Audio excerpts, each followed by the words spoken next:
Everyone, अस्सलाम वालेकुम, नमस्ते, सत श्री अकाल। Welcome back once again. मैं हूं Saima Peerzada and you are watching Saima Peerzada reaction channel. Guys, आज की वीडियो पे हम रिएक्ट करेंगे। वीडियो का टाइटल है लिटिल कृष्णा हिंदी एपिसोड 2। अच्छा, इस वीडियो पे हम देखेंगे। वीडियो अच्छी लगे लाइक कीजिएगा, शेयर कीजिएगा। सो बिना देरी के चलते हैं वीडियो की तरफ और रिएक्ट करते हैं। So here we go.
The terrible storm.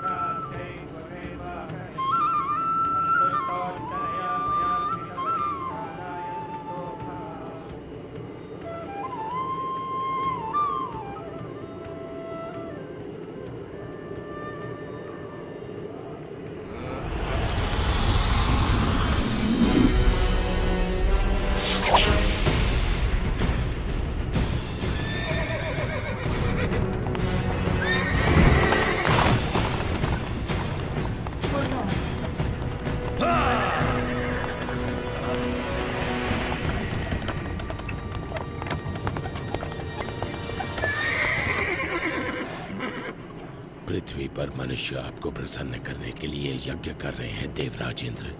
ये ऋणी लोग आपका आभार प्रकट करने के लिए सब तरफ एकत्रित हुए हैं। होना भी चाहिए। इनकी खुशहाली मेरे हाथों में है। इन्हें ज्ञात होना चाहिए कि मैं बारिश का स्रोत हूँ जो इनके खेतों और भंडारों को अन्न से भरती है। संवर्तक, जो लोग मेरे लिए यज्ञ कर रहे हैं उन्हें वर्षा प्रदान करो।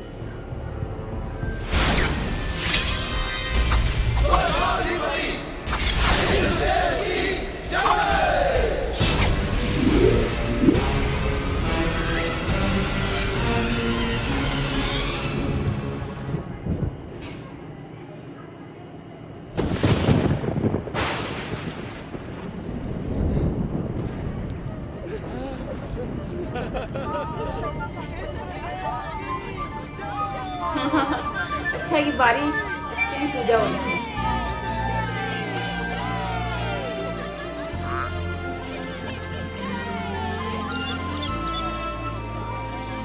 सब खुश हो गए।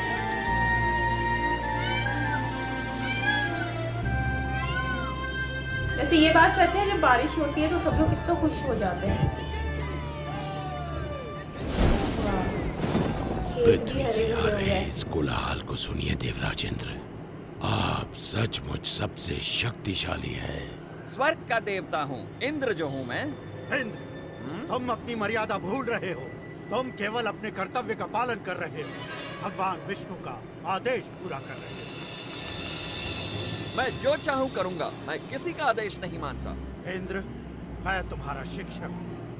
तुम्हें अपने यश और कीर्ति का अभिमान हो गया है। मैं तुम्हें सलाह देता हूँ कि सुधर जाओ, अन्यथा तुम्हारा ये घमंड तुम्हें नष्ट कर देगा।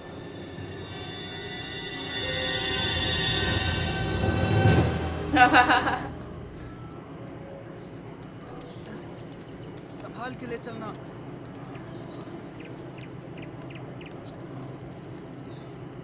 बाबा, आप इंद्र के लिए यज्ञ क्यों कर रहे हैं?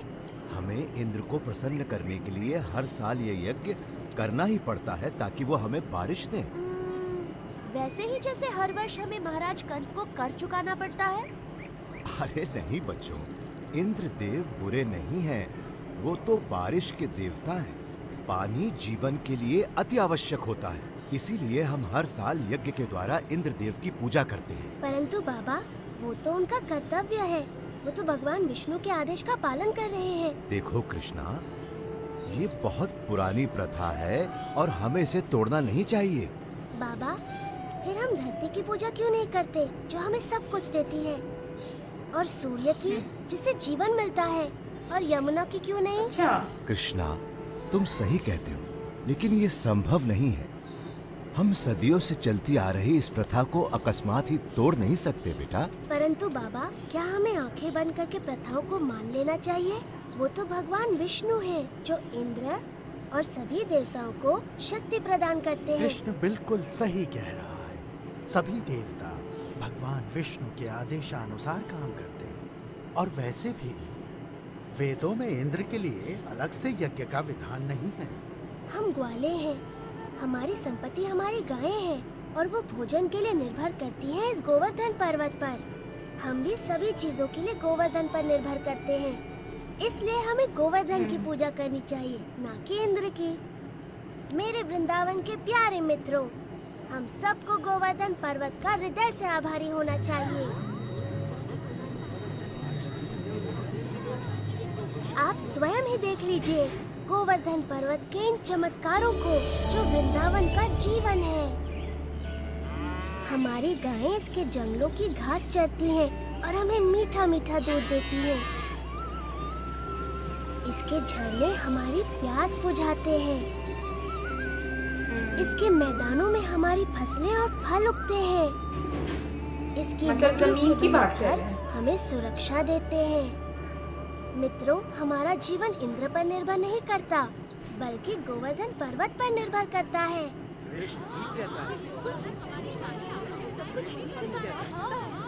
आयुष्मान भव। ये सब इंद्रदेव की नहीं, गोवर्धन की कृपा है। इसलिए मित्रों, सब लोग अपना अपना चढ़ावा एकत्रित करें। हम सब गोवर्धन की पूजा करेंगे।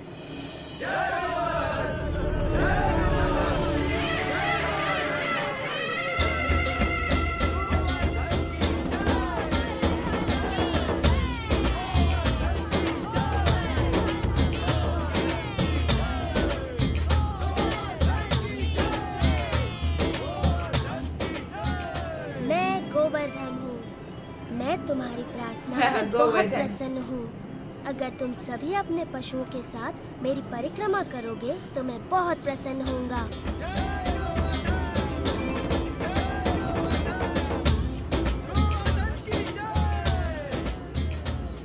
अच्छा, इस तरह से ये जो है इन्होंने पूजा करना स्टार्ट की और देखो, इन सारी कितनी चीजों बड़ी को मानना पूजा हो स्टार्ट रही कर है। दिया। गोवर्धन जमीन पर्वत को, तो बहुत प्रसन्न सूरज हो रहे को, होंगे पानी मानो। को। हाँ, गोवर्धन की पूजा करना अच्छी बात है बलराम, परंतु मैं इंद्रदेव को भी कुछ अर्पण अवश्य करूंगा, कहीं बुरा ना मान जाए। एक इंद्र के लिए और एक मेरे लिए। 2 इंद्र के लिए, 2 मेरे लिए।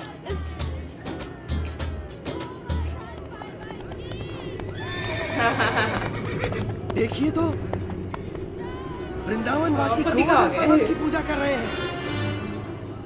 ये तो बड़े अचरज की बात है। उनकी ये हिम्मत! मुझे तुरंत इंद्र को सूचित करना होगा।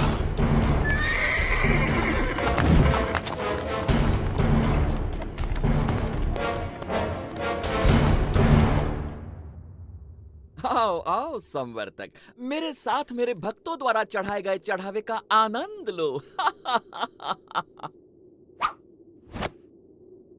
क्षमा चाहता हूँ देवराजेंद्र, परंतु ये समाचार आपको विचलित कर सकता है। अब ये मत कहना कि तुमने गलती से एक और गांव को बाढ़ से भर दिया। ये बात मन से निकाल दो। मुझे डर है कि आप इस समाचार से बहुत क्रोधित हो जाएंगे।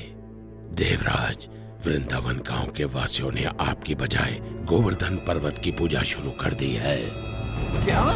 गोवर्धन पर्वत की? उन्होंने मेरी पूजा ना करके मिट्टी के ढेर की पूजा की?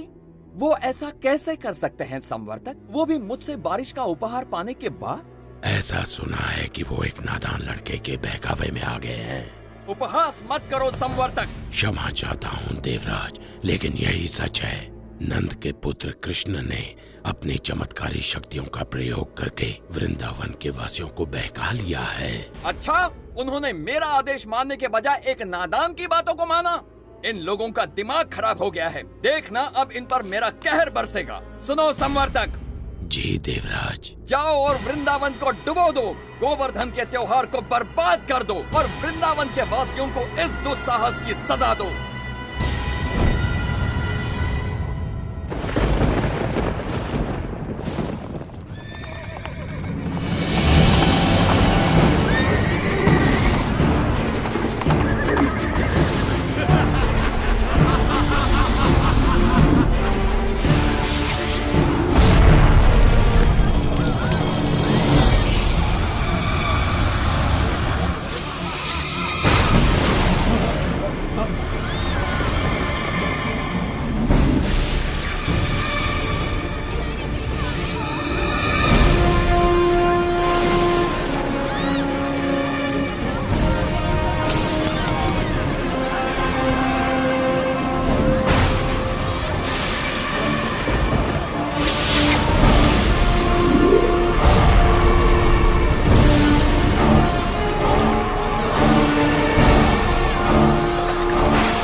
अब जल्द ही उस लड़के की बात सुनने पर पछताएंगे।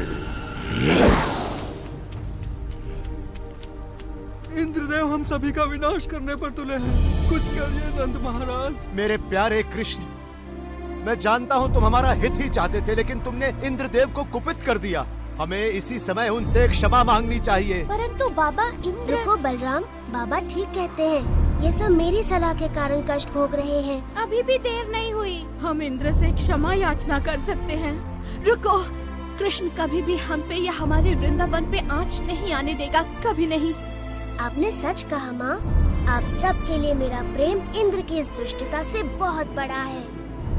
वृंदावन की रक्षा मैं अवश्य करूँगा। कृष्णा, मेरे बच्चे।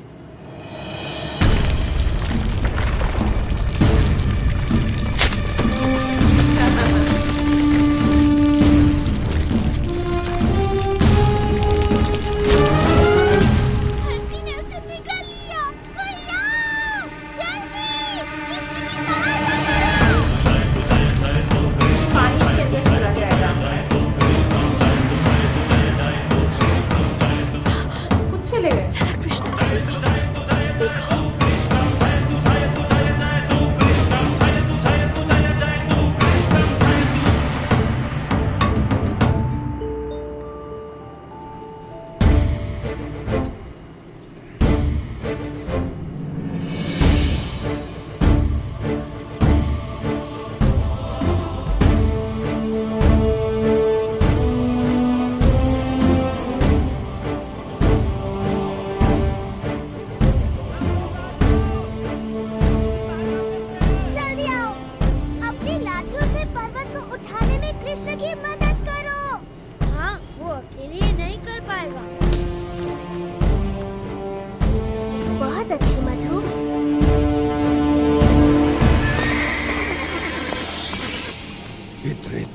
बाद भी ये असंभव है।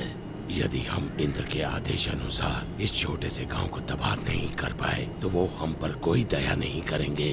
आगे बढ़ो मेरे योद्धाओं, ये तूफान तब तक थमना नहीं चाहिए जब तक वृंदावन पूरी तरह पानी में डूब न जाए।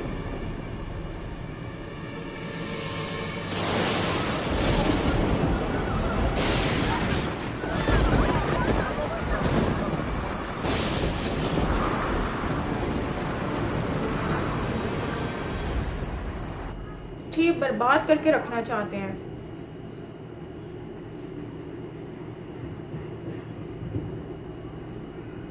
देवराज, आओ संवर्तक, बहुत थके हुए लग रहे हो। बैठ जाओ और सब विस्तार पूर्वक सुनाओ। बताओ, क्या तुम्हारे तूफान के बाद भी वृंदावन का कोई चिन्ह बचा है?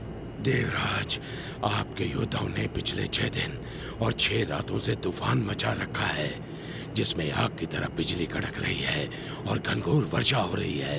मनुष्य ने इससे पहले ऐसा दृश्य कभी नहीं देखा। अच्छा है, बहुत अच्छा है। अब तक तो वृंदावन पूरी तरह डूब चुका होगा। काश मैं ऐसा कह पाता देवराज इंद्र, लेकिन सच ये है कि हमारे तूफान भी कृष्ण के सामने नहीं टिक पाए। मेरे तूफानी योद्धा एक बच्चे से परास्त हो गए। उसने गोवर्धन पर्वत को अपने सिर पर उठा रखा है और वो वृंदावन वासियों और उनके पशुओं की रक्षा कर रहा है। हम परास्त हो गए। लगता है तुम्हारी आंखों को धोखा हुआ है संवर्तक। 6 दिनों से कड़क रही बिजली ने तुम्हें अंधा कर दिया है। मेरे वाहन ऐरावत को बुलाया जाए। मैं स्वयं वृंदावन जाकर इस चमत्कार को देखना चाहूंगा।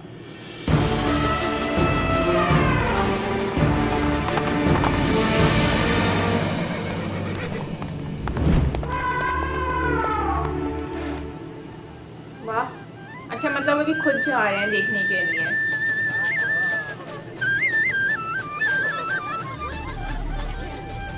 आप स्वयं ही देख लीजिए देवराज।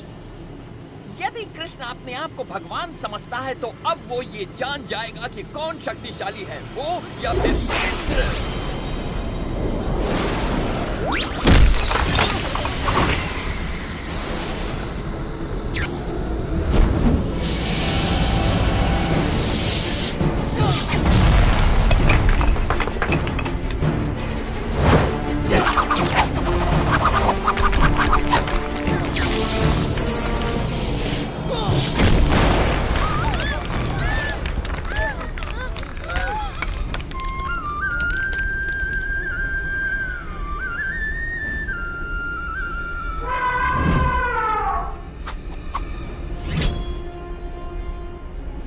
इंद्र के क्रोध से बच नहीं सकते। कृष्ण की बात मानने का दंड भुगतना होगा।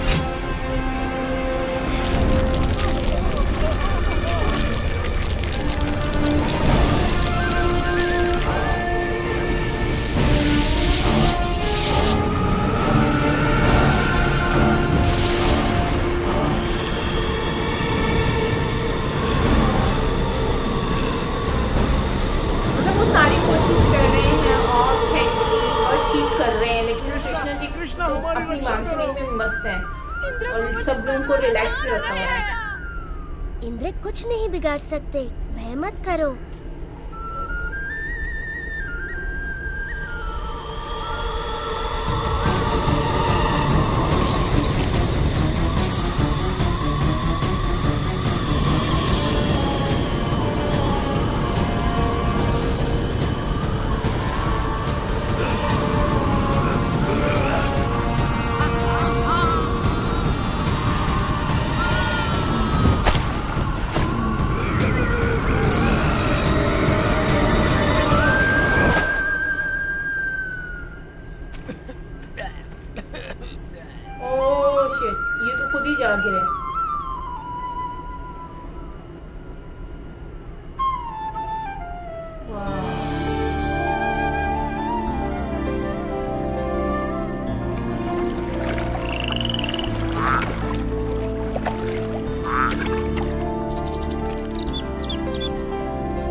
थम चुका है।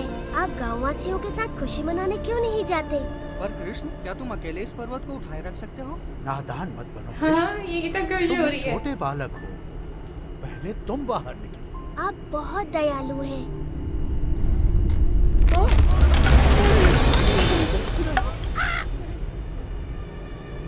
आप सचमुच चाहते हैं मैं पहले चला जाऊं? नहीं, रुको! मुझे छोड़कर मत जाओ!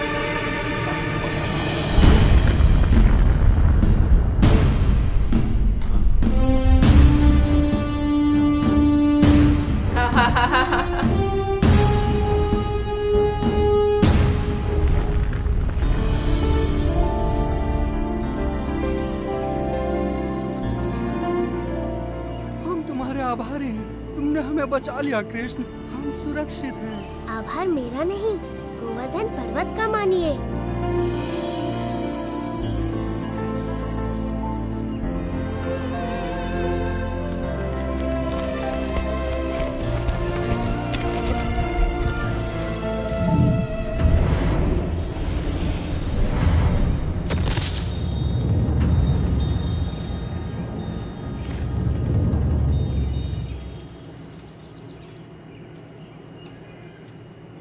देवराज इंद्र, मैंने देखा आप मुझसे कितना स्नेह करते हैं। अन्यथा मेरे प्रतिकार के बाद भी आप मुझसे मिलने यहाँ क्यों आते? प्रतिकार तो मैंने किया है आपका। मैंने बहुत बड़ी मूर्खता की। भूल गया था कि मुझे शक्तियाँ आप ही से प्राप्त होती हैं। मैं सदैव आपका सेवक रहूंगा। मैं आपसे क्षमा मांगता हूँ। देवराज, आपको अपनी शक्ति का बहुत अभिमान हो गया था और ऐसा मैंने इसलिए किया ताकि आपका अभिमान तोड़ सकूं। जाइए, मैं आपको क्षमा करता हूँ।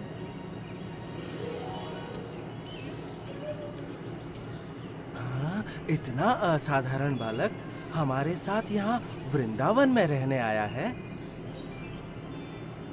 मैं तो बस इतना जानती हूँ कि ये मेरा प्यारा बच्चा है, मेरा दुलारा कृष्णा।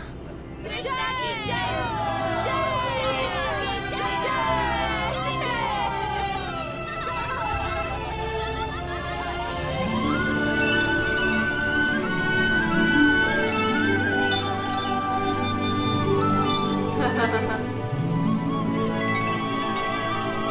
मजा आ गया।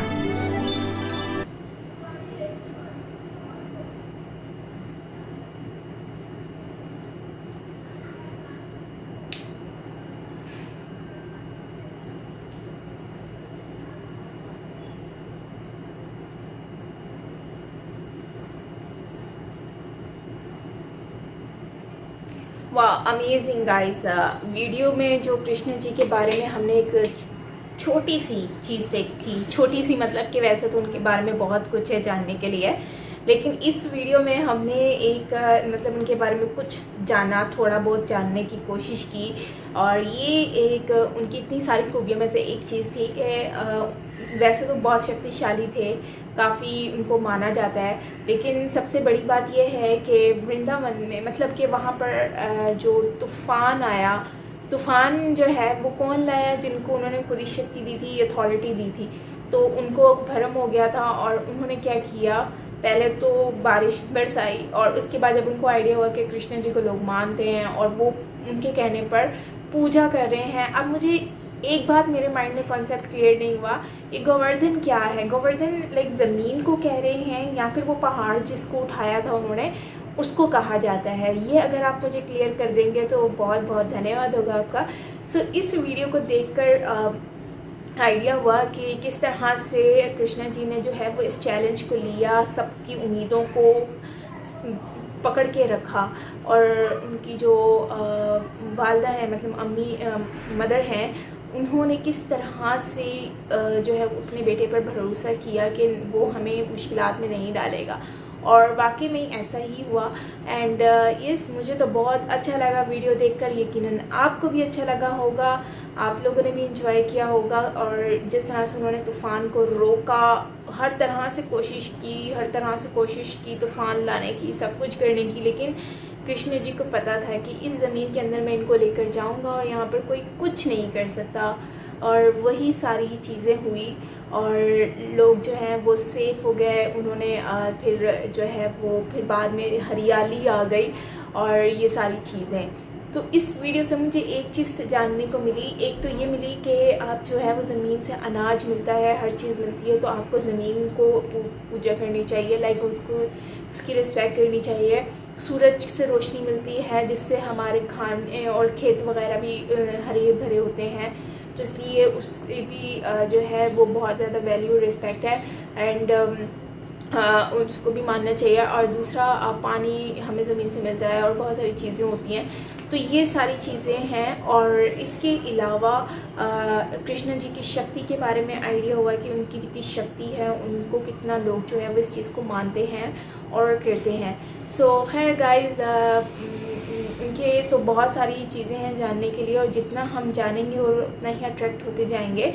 और खैर मुझे तो बहुत अच्छा लगा, यकीनन आपको भी अच्छा लगा होगा।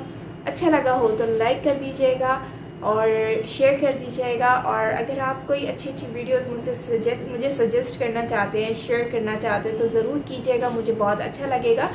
सो यस, ये थी हमारी आज की वीडियो। मिलते हैं नेक्स्ट वीडियो के साथ। और बाकी मैं लास्ट में यही कहूँगी कि काफ़ी अट्रैक्टिव पर्सनैलिटी है कृष्ण जी की, और जिस तरह से वो इतने छोटे से होकर उन्होंने लोगों को इतना जो है वो मोटिवेट किया, उनमें हौसला रखा, हौसला बढ़ाया, वो चीज़ हमें इस वीडियो में देखने को मिली, जो कि एक वाकई में बहुत ज़्यादा अप्रिशिएट करने वाली है।